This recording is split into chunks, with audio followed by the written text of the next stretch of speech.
In this video, I'm going to talk about the top 5 errors in written English that occur across the grade range. And I really do mean across the grade range. I've seen students who are otherwise grade 9 making these same mistakes. These are the predictable mistakes that make English teachers die inside just a little each time they see them. Understanding why mistakes are made is key to learning how to not make them in future. So I'm going to explain why they happen and then show you how to avoid them. When you're using a word processor, autocorrect and spellcheck are false friends. Don't get me wrong, they're a very useful tool when used correctly, i.e. they're very good at mopping up typographical errors. That is, the errors we make when we press the wrong key. But they are no good as a learning tool for spelling errors, i.e. they do not help to teach the correct spelling of a word. Why? Because they're a very passive way of correcting your work. Autocorrect changes some mistakes as soon as we press the space bar without our even noticing. And with spell check, the most likely of the suggested spellings appears at the top of the list, which we then no more than glance at before clicking and moving on to the next wiggly red line. We're not doing anything to actively learn from these mistakes, and so we just keep making them, which not only is a massive waste of time, but in a handwritten context like an exam, these tools are not there as a safety net, and so we will make these mistakes and lose credit. Number 1, the adverb definitely. This is by far the most common and most imaginatively spelt error I've ever come across. I've seen it spelt like this and like this, but by far the most common version is spelt like this. All of them are almost but not quite there, and the problem lies in this third syllable here, which is not pronounced in the way it's spelt. English, unfortunately, is not a language which can be spelt entirely phonetically, i.e. by sounding words out and writing down corresponding letters. Not only does some of our spelling conform to the rules of languages such as Latin and Greek, but we also, when we speak, have a habit of making a lot of the unstressed vowel sounds in a word sound the same, regardless of the letter they are represented by. Rather than say definitely, we say instead definitely. This sound has its own special name, schwa, which is represented by an upside-down E like this. It sounds a bit like and is actually the most common vowel sound in the English language.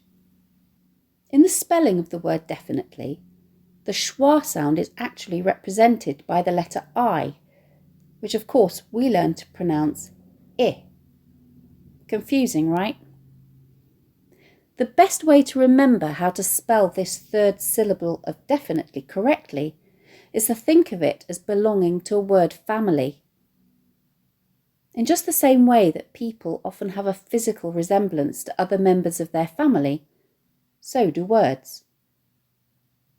The word definitely and the word finite are word cousins because they have their origins in the same Latin verb, as both their meanings relate to boundaries of one kind or another.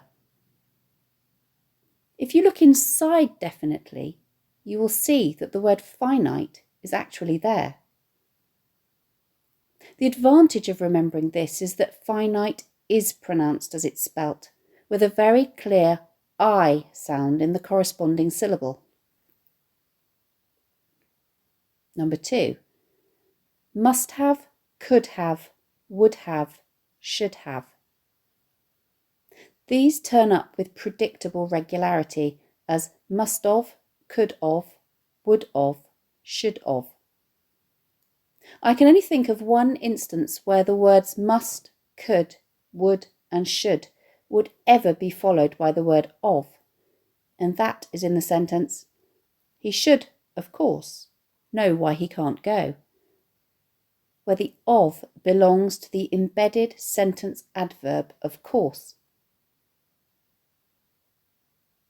The reason for this is that must, could, would and should are what are known as modal verbs, and as such they can only be followed by another verb, e.g. I could go or I should have gone, or an adverb, e.g. I could only go or I should not have gone. The word of is a preposition, and so it should never follow a modal verb. The reason this occurs is that in speech we often contract or shorten the words must have, could have, would have and should have to must have, could have, would have and should have. And so when we come to write them down, we try to reproduce the sounds we hear. When should have is written, the second syllable doesn't have a vowel. So in order to say it, we need to produce a vowel sound. Re-enter our old enemy, schwa.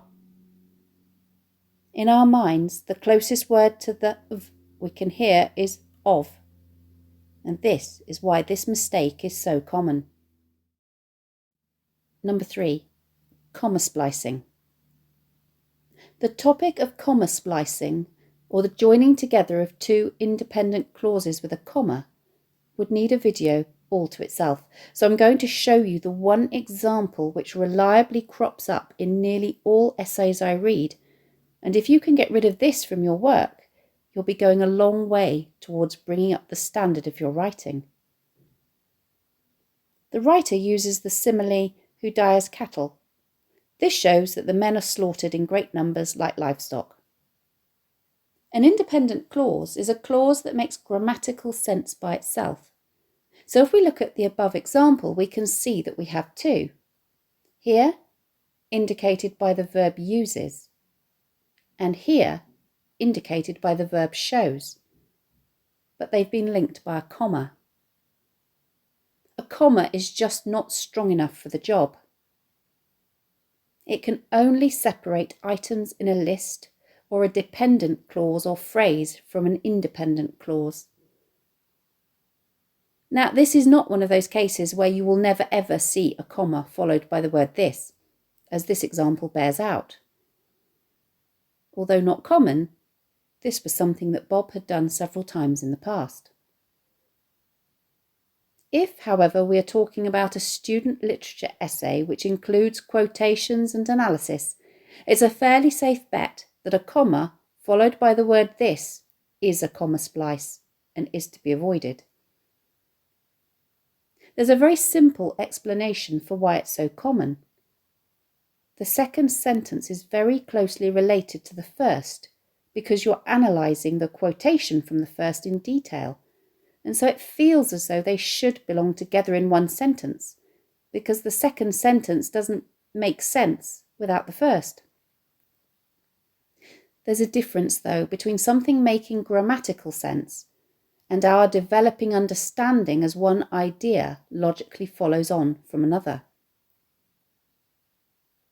It's a good idea to check through your work for a comma followed by this, and if you spot it, treat it as a red flag. It is simply corrected. Either change the comma for a full stop and capitalise this, like this, or get rid of the comma and change this for which, like this. This is now grammatically correct, if not perhaps stylistically brilliant.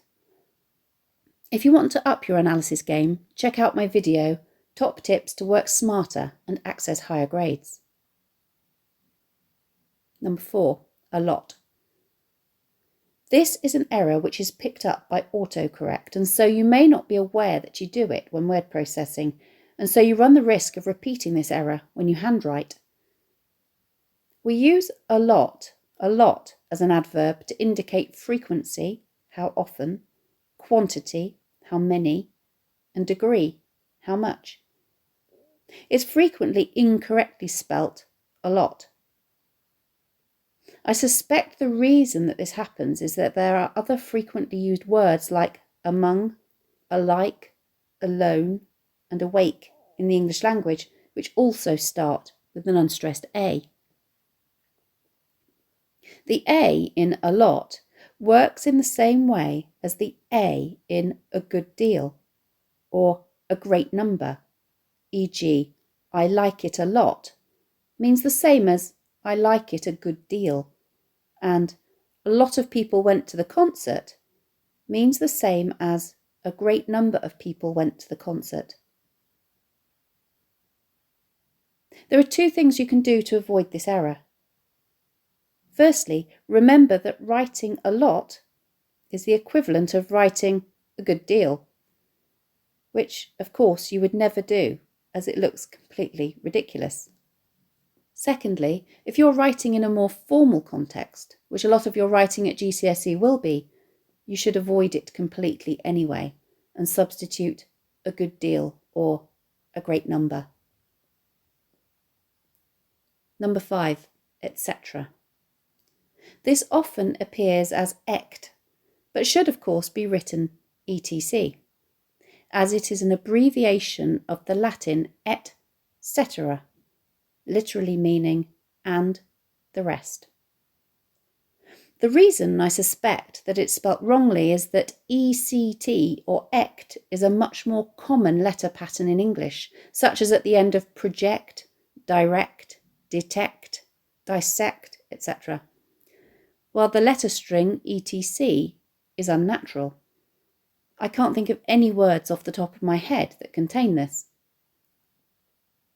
One way to remember the correct order is to, when drafting or proofreading your work, either say the whole word in your head or aloud, so that you hear the t sound before the s, like this, et cetera. If you want to strike a more formal tone, you can avoid etc altogether and substitute and so forth. When proofreading, one of my top tips is to have a personalised list of things to look out for, printed on a piece of paper that you keep next to you as you check your work. I would recommend that if you make any of the mistakes I've talked about here, that you do this. Tidying up these very predictable but easily fixable errors will not only give your work polish, but will also make your teacher's heart sing. Thanks for watching.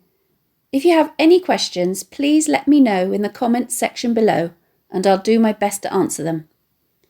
Don't forget to subscribe to my channel for more videos on English language topics and exam techniques and English literature texts.